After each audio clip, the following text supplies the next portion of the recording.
What is up, everybody? Welcome to another live episode of the PokerNews Podcast World Series of Poker 2019 edition. I'm Sarah Herring, joined by your boy, Jeff Platt. I'm fresh out the shower, so I know I'd be looking real cute. And Jeff, non per the usual lately, you're coming to us from the home front. Yeah, I'm chilling at home. You know, I saw the absolutely massive turnout yesterday for that deep stack. I think it had more than 6,000 entries. And then I saw that today also marked day 1A of the Colossus. And so I thought, you know what, maybe I'll just go a little later in the day and spend the morning at my home with you. I think that's making the right choice. That's definitely making the right choice. There probably isn't even space for you anywhere. They're like, where you? Yeah, we have nowhere for you to sit. All right, well, we want to give a shout out to our sponsors for this Facebook Live, 888 Poker. I feel like the whole 888 Poker fam is like descending at this point on Vegas. Everyone's there. Everyone's playing. We've seen some of them make some deep runs. So good luck to the 888 Poker team. And we will have a video coming probably tomorrow behind the scenes of an 888 ride with either Daniel Cates, which is who I'm rooting for, or Lynn Gilmatton, who I also love, but I'd just rather see like an awkward drive with Daniel Cates. Am I right? These are the 888 rides that Tuckman does? Yes. Okay. Gotcha. What's up, Daniel? Thanks for joining. All right, so let's get into the big news first, starting with Jeff Platt. How did your tag team adventure go? That is the top storyline here at the World Series of Poker. You know, it went well, and then we got the chips in good, and then we lost. So overall, again, did not find a day 2 bag. It's funny, I am sitting in here at home, so I have like all these damn tournament receipts and stuff. Oh, dude, not you need one to of these burn those results in a bag. I need to keep them for records. So, you know, when the tax man comes around, I can be like, well, I lost $1 million in poker tournaments also. So I haven't found a bag yet, but the tag team event was awesome. That event is so much fun. It's one of my favorite events of the year. Everybody's having a blast. The rail is great the entire way through. So it's just an awesome, awesome time. And for me personally, the next event I'm going to play is the main. So I'm just going to save all the, you know, run good day 2, making extra days, all that stuff until that happens next week. Oh my gosh, I have such a good sweat then. That makes me so excited that I have someone to root for. Welcome to the chat also, Sean, our boy from the Aria, who always is holding it down for us. I know they got a big tournament going on over there too, the WPT 500 at Aria, a sick tournament with like a crazy, crazy structure that really, I think, changed a lot of the way that we've been doing poker tournaments lately, which BTW gets us to, yesterday I spoke to Rob Yong from Party Poker. We talked a little bit about some of the shifts they've made in the last few months, including obviously the elimination of HUD software, but also the decision to, at Millions and also at their tournament in Brazil, to not have unlimited re-entries and to essentially make it a freeze out with the exception of day 1A. Anyways, it was an interesting conversation, which I want to get into at some point. I also yesterday talked to Fedor, so we can talk a little bit about what Fedor had to say. But before that, I feel like, Eric Steinbolt in the house. This is our kidney donor. Yeah, there he is. Who I missed when I was at the WSOP, but it's always good to see Eric in the house. I feel like that's good vibes. The most, I think, interesting story, of course, to talk about today, anytime we see Phil Ivey in the poker news, that's basically always going to be the lead and top story. But it just so happens that not only are we talking about Phil Ivey, we're also talking about the 50K Poker Players Championship, which is the most important tournament, in my opinion, of the WSOP outside of the main event. What's going down, Jeff? Yes, this is the dream. This is the 50K Poker Players Championship entering day 3. With none other than Phil Ivey in the chip lead. I mean, this is what we dream of. We hope that Ivey can go deep. He is an absolute superstar. John Hennigan in second, Chris Fitch in third, like just a star-studded field as you would expect for the 50K. Got 74 entries, total prize pool of a little bit more than $3.5 million, a little bit more than $1 million to first. So we have a real sweat at Phil Ivey making the final table. We'll start broadcast coverage on day 4 of the 50K, so that would be tomorrow if you are watching us live. So we might have a real Phil Ivey sweat. Give me any tips on like how to ask Phil Ivey for an interview to where he does not say no? Okay, my to brother's your interview request? obsessed with me, by the way. He's calling me like 800 times. And also, there's like a song playing in the background for me. I don't even know what's happening, guys. I could hear a little bit of the music. You could? I'm like, I can't figure out where it's coming from, but I think it maybe has something to do with I don't know what's happening. Maybe Anyways, a phone call? I'm going to keep working on that, but it's a song that I don't recognize. But yeah, all right. So interesting, though, record low attendance. What the fuck? Where's this coming from? I don't hear it now. You have to hold the show while I figure out what's happening. You just interrupt me. You cut me off when you figure out what happens. All right, so we have the turnout of 74 players, like I just mentioned. Obviously creates a decent prize pool. But with that said, yes, that would be the lowest attendance that we have had. As far as coming up with a reason for that, I don't know. If you guys are watching in the chat, feel free to speculate. I see Robbie Straczynski is in the mix, and Robbie's a big fan of the 50K, so maybe we can speculate on why that attendance has fallen off. Maybe everybody just saw Phil Ivey in the field and they were a little scared. You know, it's interesting this summer. The World Series has had just absolutely massive turnouts. I mean, more than 6,100 players in this $600 deep stack championship. The Colossus field is going to be huge. The Millionaire Maker field set records. We had the Big 50, biggest live poker tournament in history to start off the World Series. But for these high stakes, mixed game tournaments, I don't know. The PLO tournaments have gotten great turnouts, but 74 players for the 50K is a little surprising to me. I think there are ways we could ramp this up, considering this is just about the most prestigious poker tournament that you can find. I think we can make it a little more special. The players? I just don't know. All these other events, all these other mixed game events, all these other championships, we haven't seen any declines in anything. So it's, in fact, more in most tournaments, right? It's so interesting to me and so bizarre. And I hope that it doesn't have anything to do with the fact that they added a 50K at the end. Like, no way players are saving their bankrolls, right? Robbie says all the high rollers are experts at Hold'em. True. They don't have any edge in the non-big bet games. True for some of them. I think like guys like Haxton and Bonomo, Chidwick still have an edge of sorts. And it used to be horse, now it's 8 game. I would think that would help, though.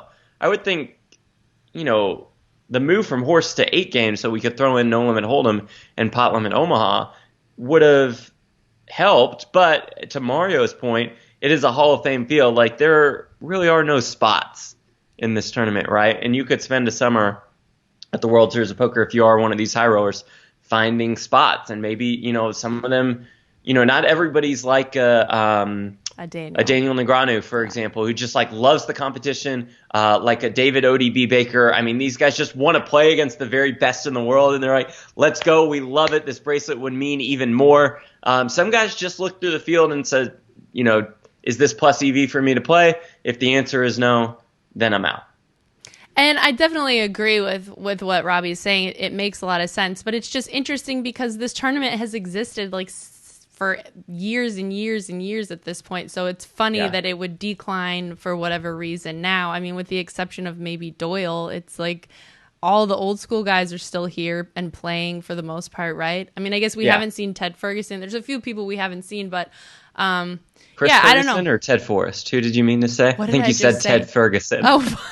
And we definitely haven't seen Ted Ferguson. We haven't seen Ted Forrest, which I also thought was interesting. But we did see someone in the 50K that I think nobody expected to see. Yes. That would be the one, the only Tom Dwan. And I don't know about you. I did not expect to see Tom Dwan here at this World Series of Poker. Especially not in the 50K Poker Players Championship. Right, is he stepping up his mix games now that he's like been in Macau for maybe he doesn't have a WSOP cash in 8 years. He showed up like at the very end of late registration on day 2 and was like, I'm so rich. Yeah, right. Just sneaks in at the end, fires a 50K, tweets about it, kind of sets the poker world on fire for a little bit. And like, oh my God, Phil Ivey and Tom Dwan in the same tournament. What are the odds of this at the World Series of Poker? He did not last throughout the day. He fell in the final level of day 2, but it is still cool to see Tom Dwan here. You would think that means he plays more events. I wouldn't think this is just a one-hit stop, or the cash gains are so good here. He's heard about that and he's here for that, but thought he'd stop and play at the 50K. Robbie, I do see what your point is now. Like the high rollers, like the Alex Foxons of the world are not going to play this event because they don't see an edge in the non-big bet games. But the guys like Haxton, Bonomo, and Chidwick are playing. I get what you're saying. Tony Burns is here. How about that? TD Tony B, good to see you, my friend, and look forward to, we will actually have Tony B live on the podcast on the 7th of July, the day that I arrive back at the World Series. We will do a Facebook Live from there, so you guys can look forward to catching back up with our man, the man that is TD Tony B. All right, well, let's talk a little bit about, you mentioned that you didn't want to come into day because of the Colossus, which is totally fair. But I think a little indication of what you could expect from the Colossus was the fact that the $600 deep stack got more than 6,000 entries. How about that? I mean, that's quite remarkable for a tournament that's on a Tuesday that does not have any more than one opening flight, that had a prize pool guarantee of $500,000.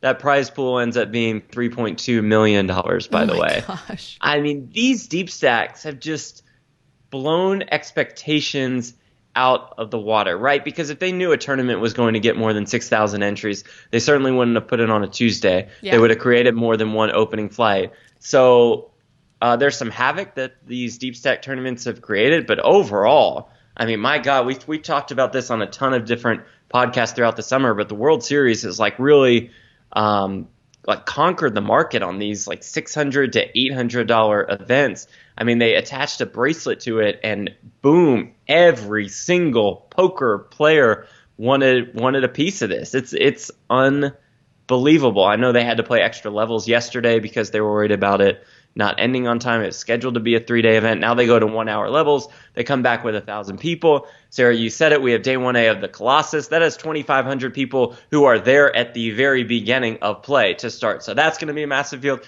We have day 1B of that tomorrow. I mean, this is all building pretty well towards a pretty epic main event turnout. Wouldn't you say?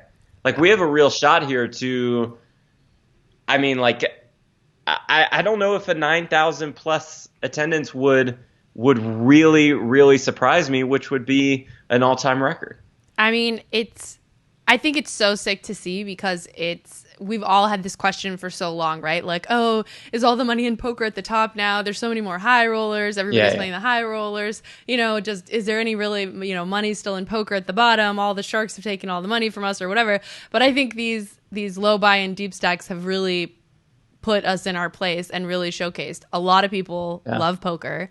A lot of people are willing to put a solid percentage of whatever, their income is into playing poker. And now you see the 50K Poker Players Championship going down. Every other tournament is like exploding with expectations. So I think it's so sick. And I just have to give a huge kudos to the WSOP. And one of the ones we were talking about, the Monster Stack, which has been huge for years and years.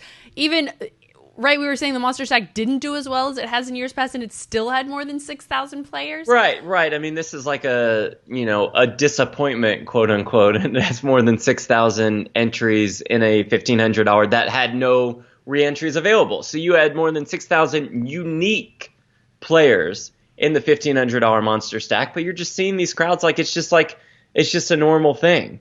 By the way, that final table is today on CBS All Access. So again, if you're checking us out on Facebook Live, you want to pull that one up on CBS All Access. Bart Hansen is in fourth with 6 to play. I don't recognize any other names, but it should be. Oh, Igor Yorashevsky. I know Igor. I played with Igor on day 1. He crushed my heart and soul. Igor is so sick to watch play. He's a total sicko.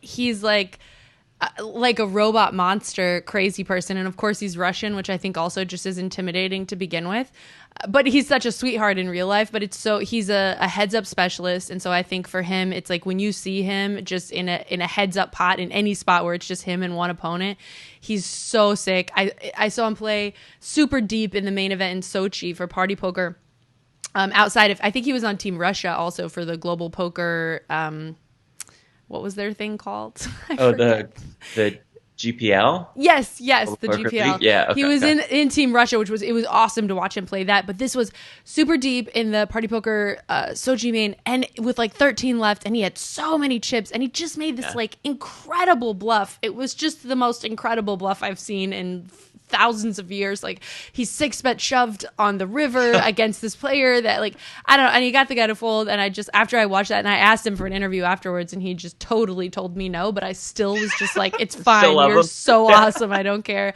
But that's gonna be sick. And well, this makes me sad. I wish you could have come by my table at Monster Stack to give me a scouting report on Igor, because now I'm thinking back to this one hand where he shoved on the river and just put me in just like an awfully tough spot. And after hearing all this, I probably should have found the call against Igor. I think I had, as I almost I'm telling you, microphone. Now you know. No fucks given. He does. I think I had queens on a king high board, so queens were obviously good there, right? So good. Oh my gosh! You don't need to know any other details, but against Igor, you were so good. It's so funny. It's Brian Kim busted in 7th place. He's a buddy of, well, he's a good friend of Chrissy and Amo, Andrew Moreno. And so honestly, the last like 20 players, even just looking, were crazy good. And I think that's one of the other great thing about these low buy-in, high volume fields, is that a lot of the cream of the crop, so to speak, is quite frequently going to be what ends up at the final table. And you're going to see some really great poker from a lot of players that maybe are more traditionally cash game players, for example, or heads up specialists or whatever, players who are excited to play with a deep stack, who know what to do with a deep stack. And I think when does it, I'm trying to figure out when the CBS All Access starts, because it's going to be live streamed at 1 p.m. Pacific. So that's definitely going to be an interesting final table if you guys want to get off on this and get right on over to the other. And props to your boy, Andrew Moreno, right? For the 49th place finish. Just another deep run for him. Yeah, but it's funny. Like, I feel when I was looking at the caches, and it's just, and it was the same when I was watching on Hell. It's so, I think, gut-wrenching to make it, to a spot like 40, 30, even 20, and then you're leaving with like, you put in $3,000 to begin with, or $1,500 or whatever it is, and then it's like when you walk away with 18 grand, it's great. You pay off your, 40% of it maybe is yours. Of course, it's always good to cash, but I feel like somehow when the prize money that's all at that final table. If you don't make the final table, it hurts. I think it really hurts. But yeah, so in terms of big bracelets, Dash Dudley in the 10K PLO. I don't even know who that is. I didn't know Dash Dudley, but a lot of the PLO guys, I think, are familiar with Dash Dudley. So he takes it down. He wins more than $1 million. This is the 10K Pot Limit Omaha Championship. 518 players, which is just huge for a 10K. I think that is more than last year's 10K PLO, so just another event that has bigger attendance. And yet it's Dash Dudley who takes it down. So he's been playing poker for a while, but he prides himself as a PLO specialist. He's about to get married. Like, he had a huge reel. They were all fired up for him. There's some familiar faces that are on this reel. Heck of a run by Jeremy Osmus. He finished in 3rd. Just another one of these stacked tournaments. Big turnout, big prize pool, and the cream rises to the crop, as you said, with a PLO specialist coming through in the end with a win. Man, and I love Jeremy Osmus, and I just feel like this must have been, my social media was totally just overwhelmed with everybody being so excited. I think a lot of people show up to play the 10K PLO that maybe are not normally going to play a lot of events at the WSOP. And I have to ask then, is it sort of like Ladies Week? Is this like PLO week? Because I feel like there also was something going on at the Wynn for like a big PLO event, and something I'm trying to remember. It's just, I feel like I was like, oh, this must be like PLO week before the main event. They want to give like a little. Yeah, which makes sense, right? I'm sure all the other, and Sean and Tony can comment on this, but everybody probably looks at the World Series of Poker schedule and sees kind of what the best route is to build around that. So like around Ladies Week, you have some ladies events across town. Around, this 10K PLO, you maybe have some high stakes PLO around town. I know that at the Aria. And Sarah, you mentioned millions in Party Poker. There's a big million stop at the Aria right before the main. So there's going to be a 10K millions event at Aria, which is like perfect timing. You know, people are going to play the main. People are going to fire another 10K, $5 million guaranteed on that. It's a bold step considering it is smack dab in the middle of the World Series of Poker, but they might have found like a real opening there. Yeah, and I love the idea of these companies working together to build their schedules in a way that's the most effective for players, because ultimately that's going to be the most effective for everyone, right? It's more profitable for everyone if we can create schedules that instead of competing work together. And we've talked to, Tony Burns about this multiple times, that that's what they're working to do, and I think that's super important. And actually, I think that brings us to, let's talk a little bit about this interview I did with Rob Yong, which we will link for you guys. It's on Facebook right now. You can find it on Facebook. We shot this live yesterday. I'll put it up on YouTube after we do this podcast. But basically, he was talking about losing the HUDs. And so the sort of automatic reaction to that by many players was, okay, well, what are you guys doing about security? And he explained essentially that people are misunderstanding or they're giving too much power to the idea that there's all these vigilante poker playing investigators out there. He basically said, if you look at our statistics and our analysis and our numbers, maybe if 1 in 100 people who come to us and say they think someone is cheating or scamming or whatever is even like worth looking at, that basically people lose and then like they want to say someone's cheating. But he said, actually, we waste a lot more time on things that are not real than things that are. But he is designing, apparently the website is launching, and basically he's trying to create a blacklist.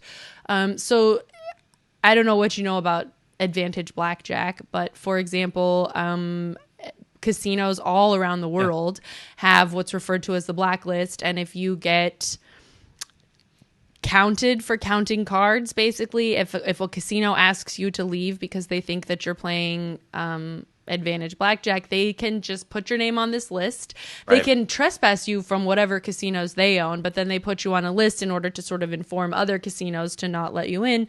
And more or less, Rob Yong is trying to do the same thing in poker. So to have all of the sites come together, work together, all the major sites and major casinos to create a space for people to basically out players that they think are cheating.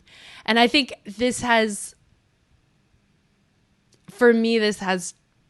positive and negative possibilities for sure. I think it's definitely possible to accuse people of cheating and then like blacklist their names, full on like McCarthy style, just start saying people are cheaters when we don't know for sure. So I do think there needs to be some sort of litmus with which we gauge who goes on this list. But overall, I thought it's a pretty good idea because it is such a disjointed community. It would be pretty easy to cheat on one side and then just move over to another one, right?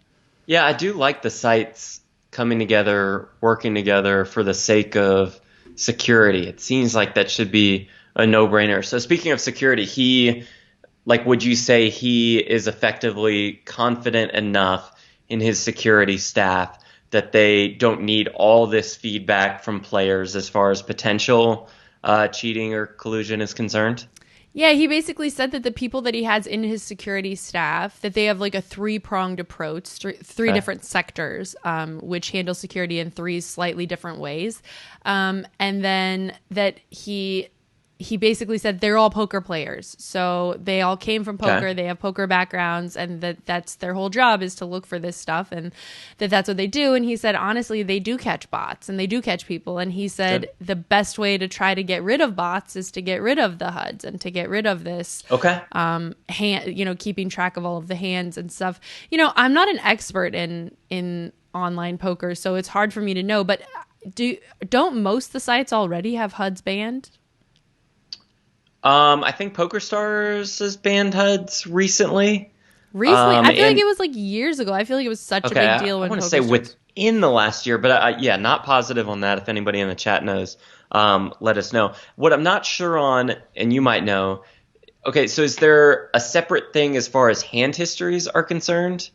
Like the downloading of hand histories, and you can't do that, or Yeah, so you can't. And actually what he is trying to say is that he's working on developing a software which will allow you to have your own hand histories so that you can make your own self better, but that they won't provide you with all the histories of, say, everyone at your table and everything that they've done. Okay, so hands that like you aren't involved in, you would not be able to access in the future. Yes. Okay. And I don't know. I guess there was a lot of people brought up a lot of interesting points in it. I think it's hard to argue with numbers, for example, and that's what I even said to Rob, is if you could provide people with the numbers that showcase how many people you find or what collusion and bots you're finding versus what individuals are finding on their own. And I do tend to imagine that, you know, with the like confirmation bias of everyone in the world, that they probably tend to think that they're doing a lot more investigating than we really are. But that being said, I also think that HUDs are just fun for a lot of people.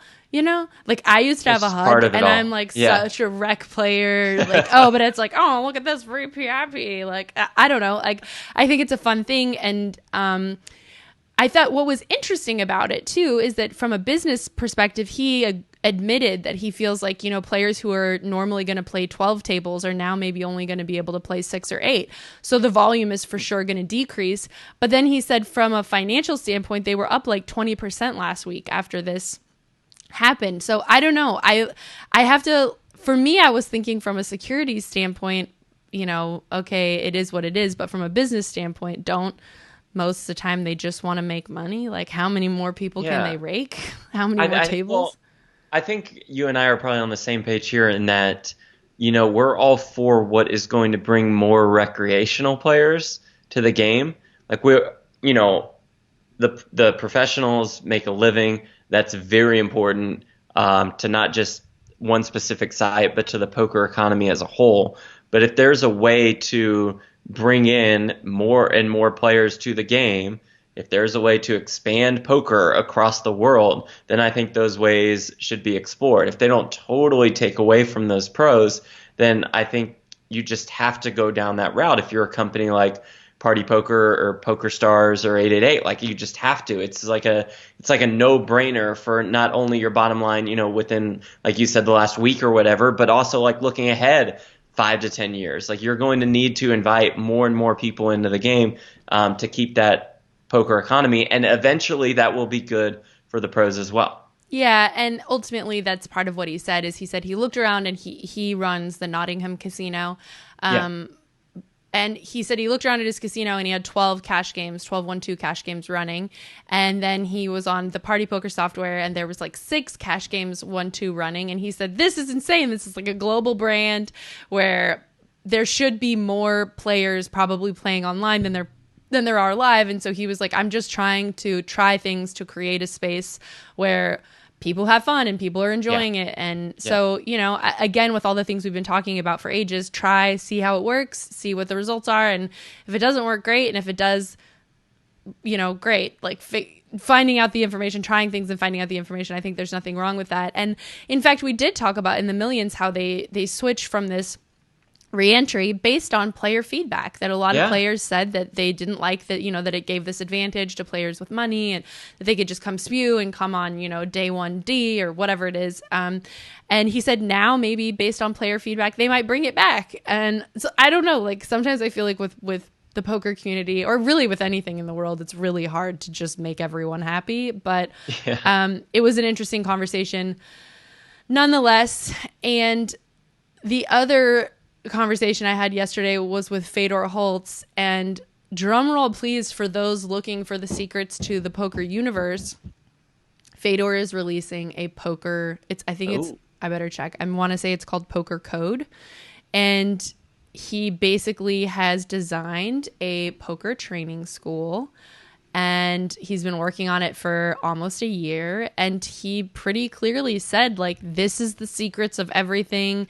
He's been working with Matthias Ibeger, who's like been a high roller crusher for a while. And he said Matthias has done so much work on solvers and so much work on the studying of the game. And he said between the two of them, basically everything you could ever want to know is going to be in there. And let me just make sure that I have the name right from him. We had to go back and forth with so much technical stuff. So it is. Nope, that's his Facebook page. He also, just by the way, is working on, it's like a community space. It's in my email, he says. Which is very next level. And I tried not to be too myself in this interview and just be like, what does that really mean? Like, this is ridiculous. Because he's like, we're working on food and, creating a space where lots of different brilliant minds can work together. And like, moving into the future, we need to start thinking outside the box and thinking of, these new ideas. And I want to just like facilitate a space and an environment where people can work on these ideas in a progressive way. And I was just thinking, man, how rich. How rich. Do you have any idea what the cost of this? Yeah, so this is why I was trying not to be myself, because all I wanted to do is be like, so you're just funding like all these other people doing all this stuff. $5K per package is probably worth it. How do I get on the dole? I have some ideas I think I could contribute. But I love that about Fedor, though, too. I think he's so next level in his thinking. And so, of course, he is going to invest in something that's just, okay. So the poker course is called PokerCode, and he's building what he's referring to as a community space in Vienna. So look forward for PokerCode. I think it's going to be amazing. The Facebook Live is also there if you guys want to check out that Facebook Live. But I feel he said there's going to be, videos, and there's going to be like, you get right afterwards. You can do questionnaires, figure out, they put you in different spots and what would you do, and multiple choice. And it seems like he spent a lot of time working on this. And I asked him, do you feel a lot of players, especially that high up in the game, are very protective of their information? And I said, do you feel, or have you gotten feedback from anyone that's like, hey, don't tell everyone in the world all of our secrets? But he said, no, I feel great about it. It's like I've had like a baby or something. And speaking of who was asking, I'm making a baby with my husband, who was a UFC fighter. I have never had sex with a poker player, just so we're clear. We keep things strictly professional around here. Smartest career move ever. Yeah, for sure. That's the way to keep it together. But yeah, so look for that. Check out that Facebook Live if you guys want. I think when PokerCode comes out, it's probably going to be a huge, mind blower for everyone. And who knows, maybe it'll change the poker world. All right, anything else we need to talk about before I go feed the baby?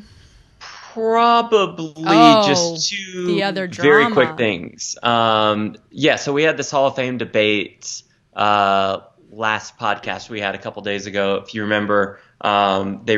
10 finalists, and up to 2 will be nominated.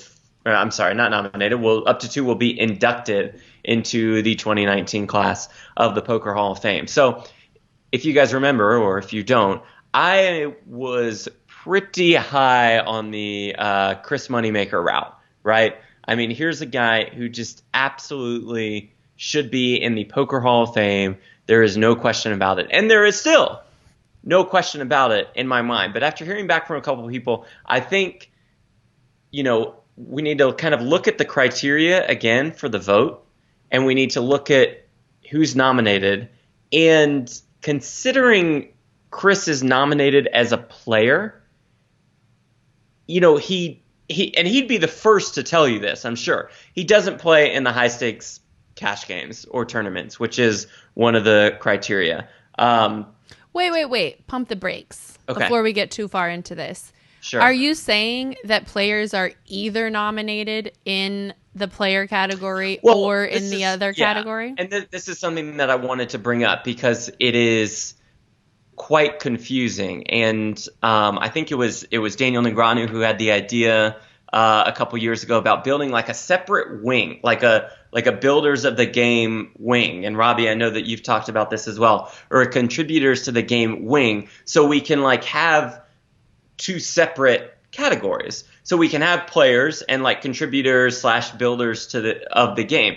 All the Hall of Fame does right now is they list criteria for non-players. It says, or for non-players, quote, contributed to the overall growth and success of the game of poker with indelible, positive, and lasting results. This defines Chris Moneymaker. This is why he should be in the Hall of Fame.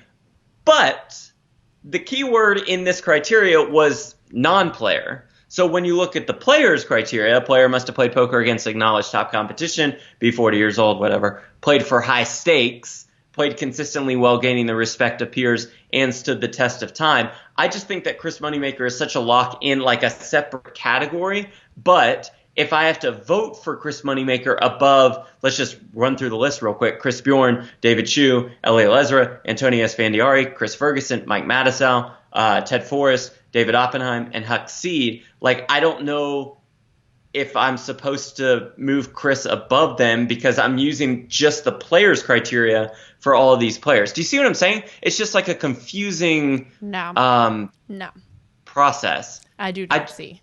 And okay. I understand that people are going to make this argument, but again, it comes back to me to like a semantics game.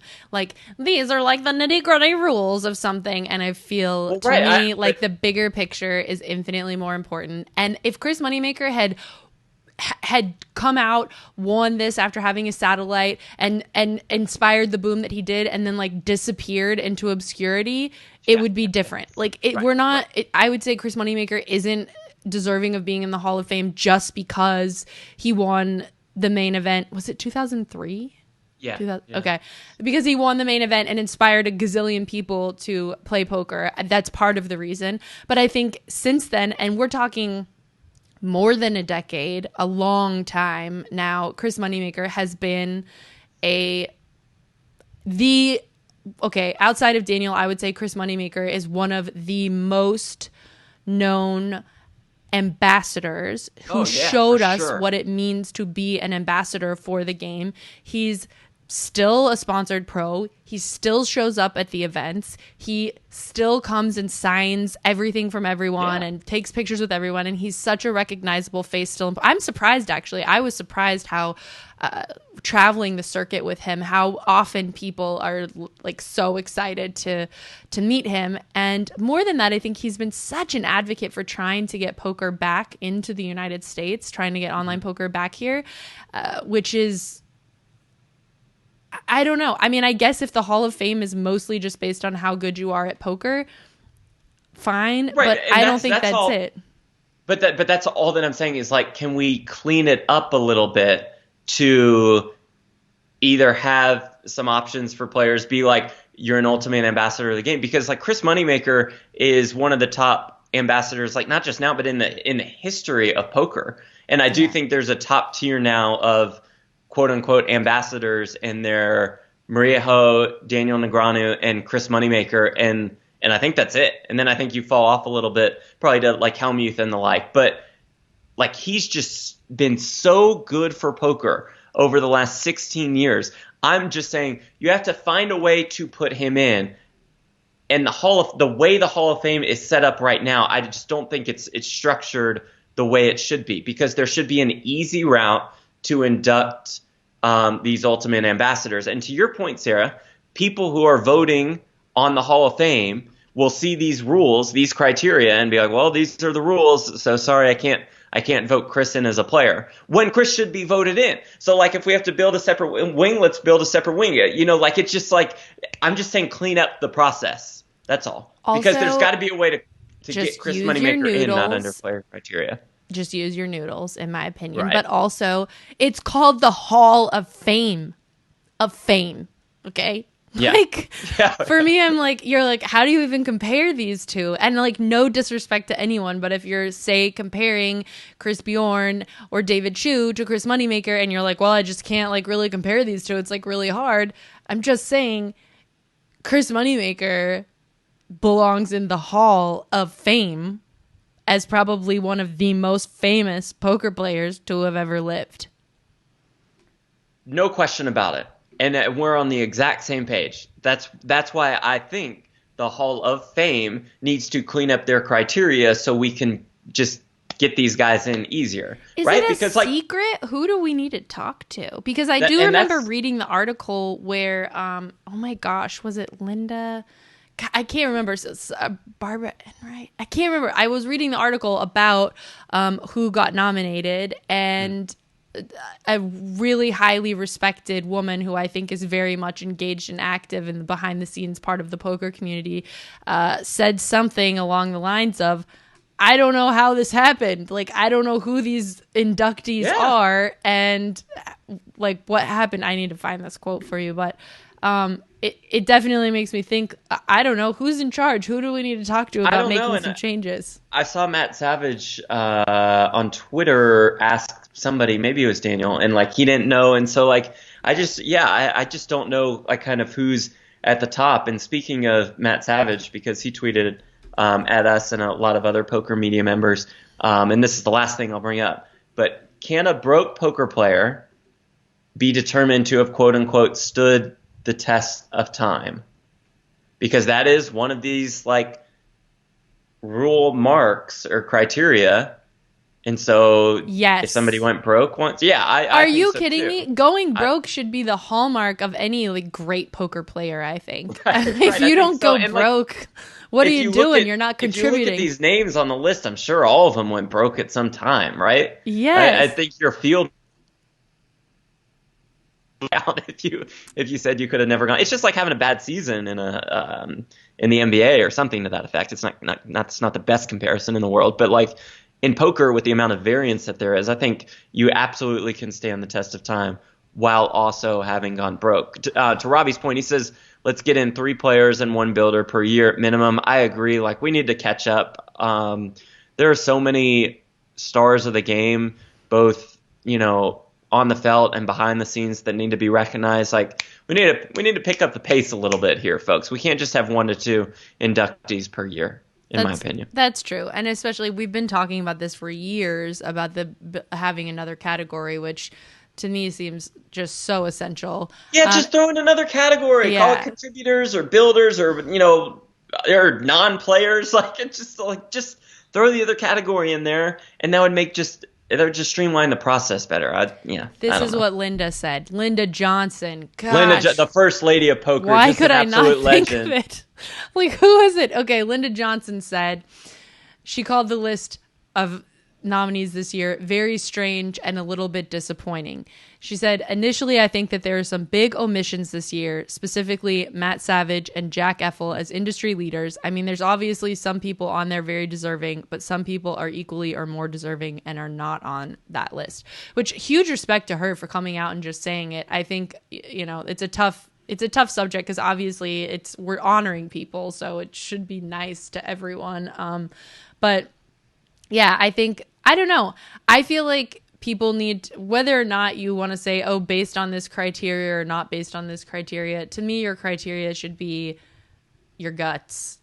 What do you feel is right? And if you feel like Chris Moneymaker belongs in the Hall of Fame, you should put him in. And if you feel like he doesn't, you shouldn't. But I don't think you should be constricted by, the semantics of what it's based on. I don't think you should be constricted, but I think you are constricted currently if you are a voter in this process because it's laid out for you. So I think you're unfairly aligned with kind of those rules and that criteria. And Linda Johnson, to your point, I see even she's asking like, who makes up this list of nominees? And if Linda Johnson can't find out, then we're screwed for sure. Yeah, and I mean, I think it's great though that the conversation exists, but it's weird because as fast as things have changed in so many other ways in poker, as many shifts, that we've been able to create and move from and jump into, it's a little bit crazy that this conversation has been going on for as long as it has, including actually the year that Chris Moneymaker turned 40. I think it was 2 years ago, maybe. But basically, as soon as he turned 40, the conversation turned to, okay, does he fit as a poker player or whatever? Yeah, and so for me, it's like the fact that this has been going on for years now and we haven't been able to make a shift is surprising to me. And especially if there's someone like, I mean, all the people who are already in the Hall of Fame are part of the process, aren't they? Isn't that how they're part of the voting once you get down to the finalists? So 30 Hall of Famers and a 21-person panel of poker industry media members will determine who their fault gets into the Hall of Fame. But they don't form the list of nominees. Who of does? Finalists. I don't know. Okay, we need to get to the bottom of this. I know. Someone must know, and we need to get this figured out. We will do some investigative journalism for you guys as soon as I'm back to the WSOP, and we will get to the bottom of who's in charge of these nominees. And I don't know. I think we need to do a Twitter poll. Because everyone in the chat last week was like, yeah, Chris Moneymaker, shoo in. If the whole world thinks that. It's just I just want the Hall of Fame to change because Chris Moneymaker should be such a shoo-in, but the way it's currently orchestrated, he just can't be that shoo-in that he should be. Get it together, you guys. All right. Anything else we need to talk about before we move on with our lives?